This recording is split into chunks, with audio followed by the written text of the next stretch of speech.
Shikues të nderuar, ju përshëndes, jemi në minutat editarit informativ në RTS Gjirokastra, kundër të tjera sot do të keni mundësinë të ndiqni.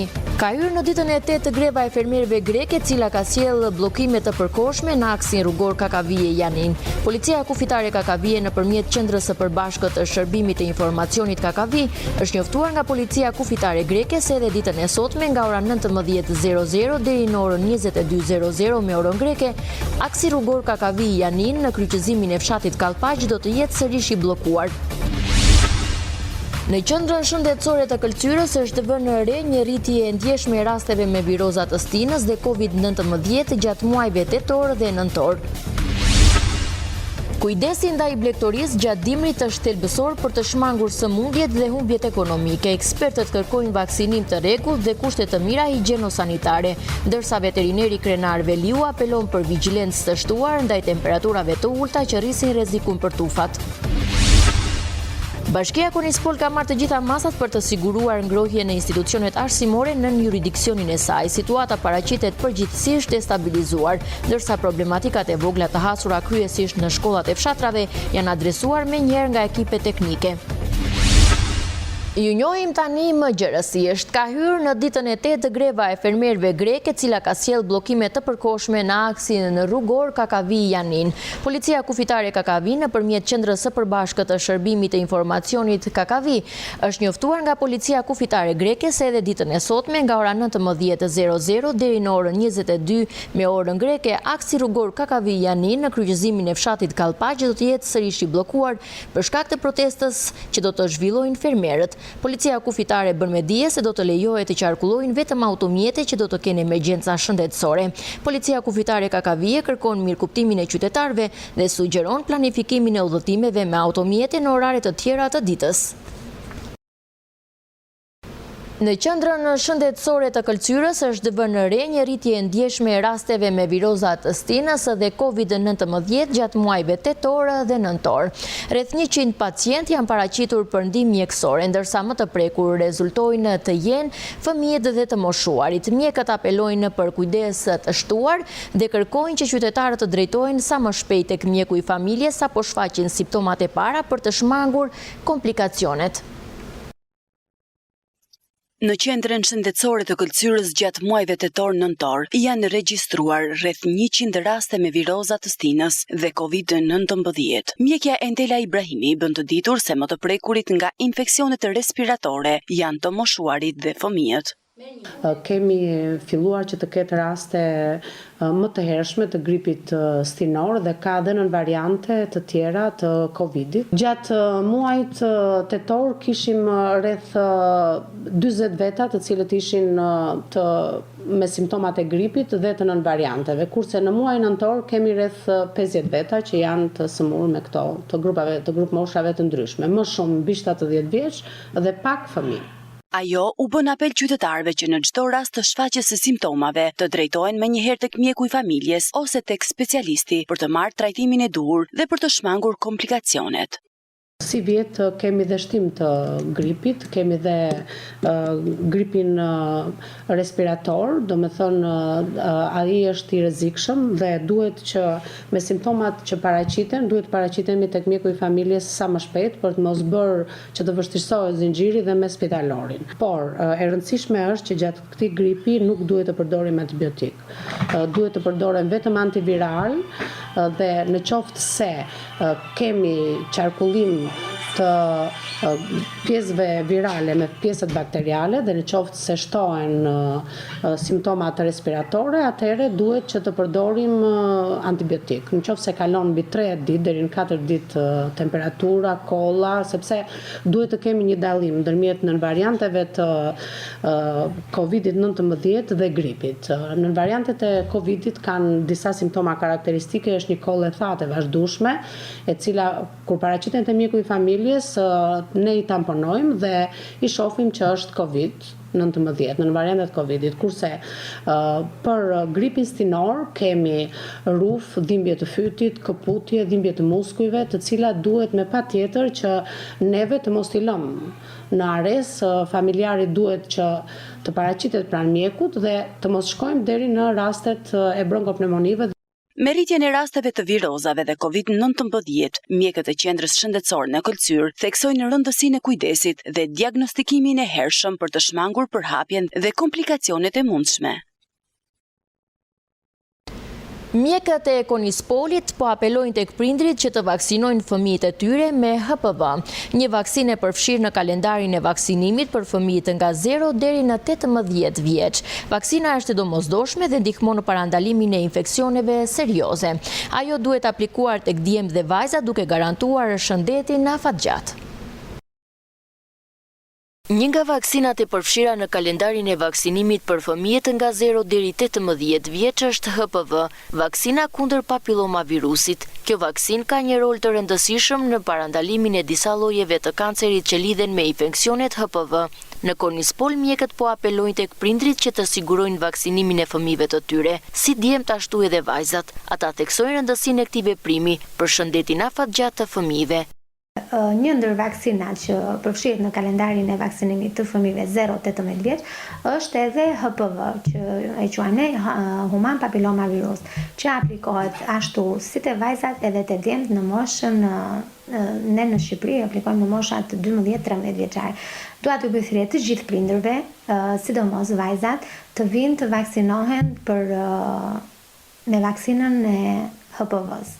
Është vaksina që mbron në themi qafën e mitrës.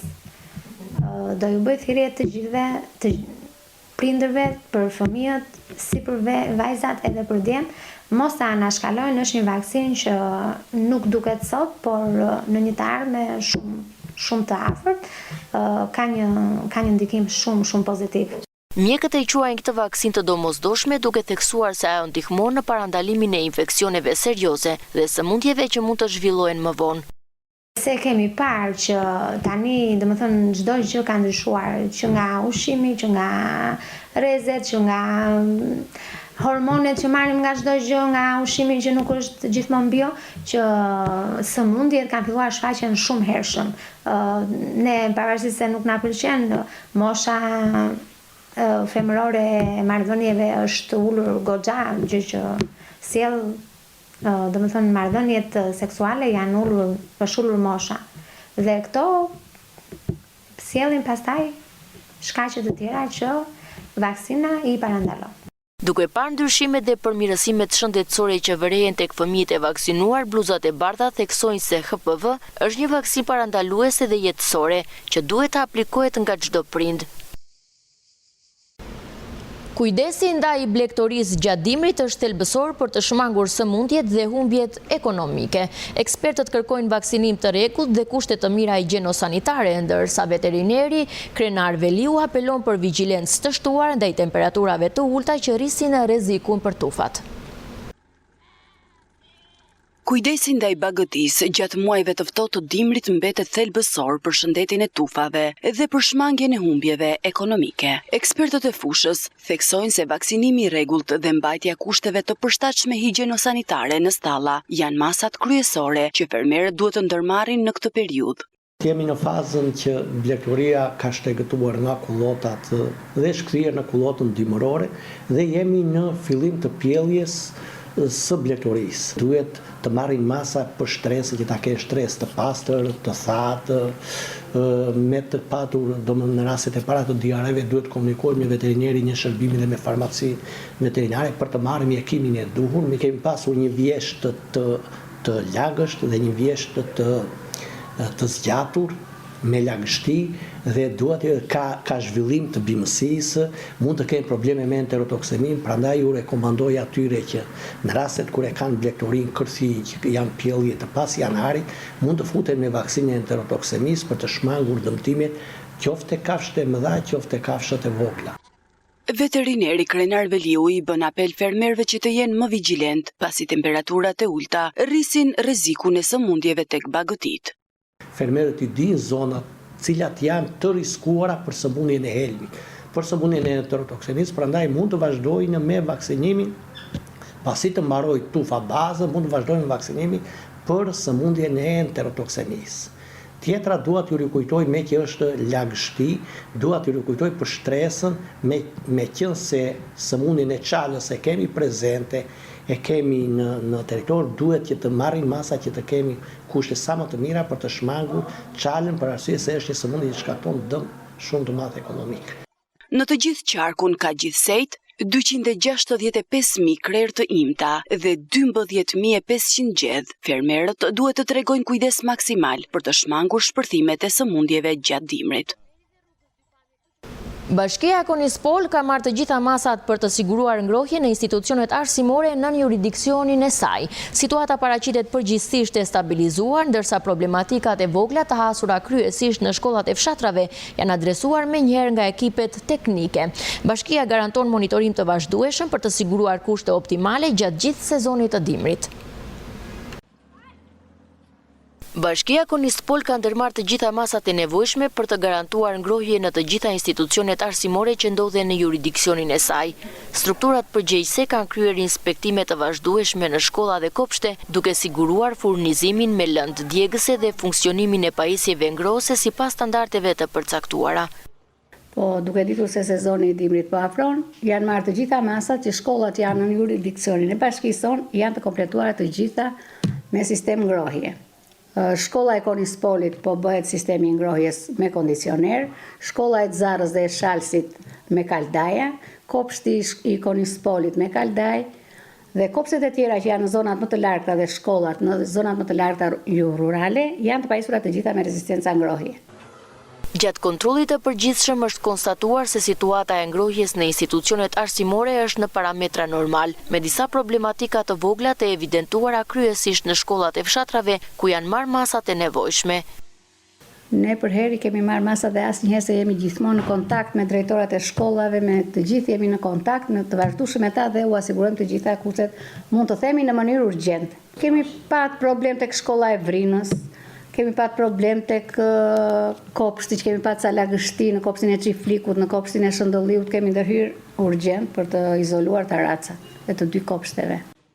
Në rastet ku janë raportuar vështirësi, ekipet e bashkisë kanë ndërhyrë pavonesa për zgjidhjen e tyre. Pajisjet janë riparuar ose zvendësuar, ndërsa institucionet që kishin mungesa janë furnizuar në kohë. Bashkia Konispol thekson se do të vazhdojë monitorimin e rregullt për të garantuar kushte të përshtatshme gjatë gjithë sezonit të ftohtë.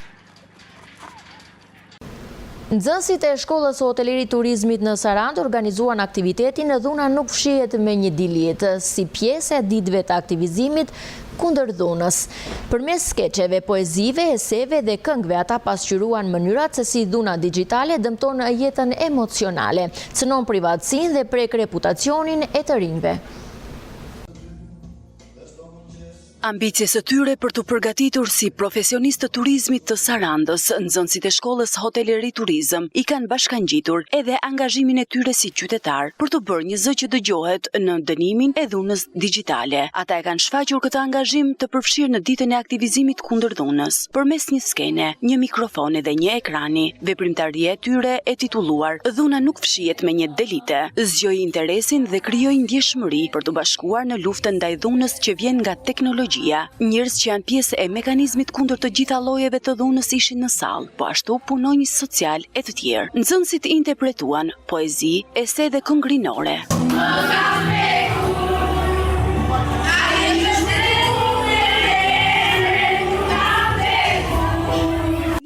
Ata inskenuan dialog dhe personazhe viktima të dhunës digjitale. Një sy loton me lot të trishtuar, e në mendje vin fjalët. Ku kam gabuar? Në skenë erdhi jeta duke treguar se si dhuna online shkatron sigurinë emocionale, prek reputacionin, cënon privatësinë dhe lë gjurmë të thella psikologjike, të cilat nuk mund të fshihen me një klikim. Argumentat erdhen edhe përmes statistikës reale dhe gjetjes mbi përhapjen e dhunës digjitale ndaj grave e vajzave.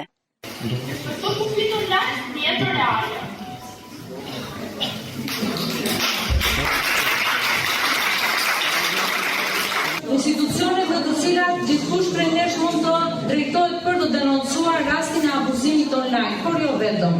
E para është Agjencia Shtetërore për Mbrojtjen e të Drejtave të Fëmijëve, Policia e Shtetit. Duke treguar me këto statistika, Endela Gjoni, kryetare shoqatës së gruas Jona, tregoi për rritjen e rasteve te moshat e reja dhe rëndësinë e reagimit të shpejtë.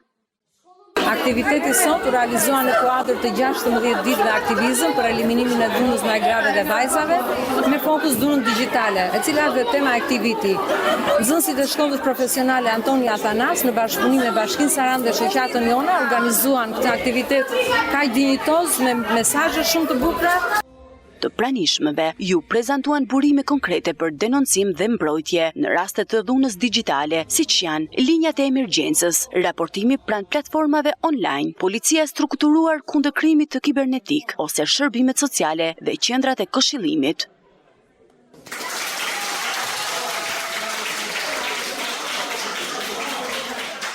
Aktiviteti sensibilizoi sidomos moshat e reja për rreziqet e dhunës në internet, siç rëndom ndodhin me fyerje dhe bullizime online, me shpërndarjen e paautorizuar të imazheve e deri tek shantazhet digjitale, komente diskriminuese, gjuha e urrëties apo presionet dhe manipulimi përmes rrjeteve sociale.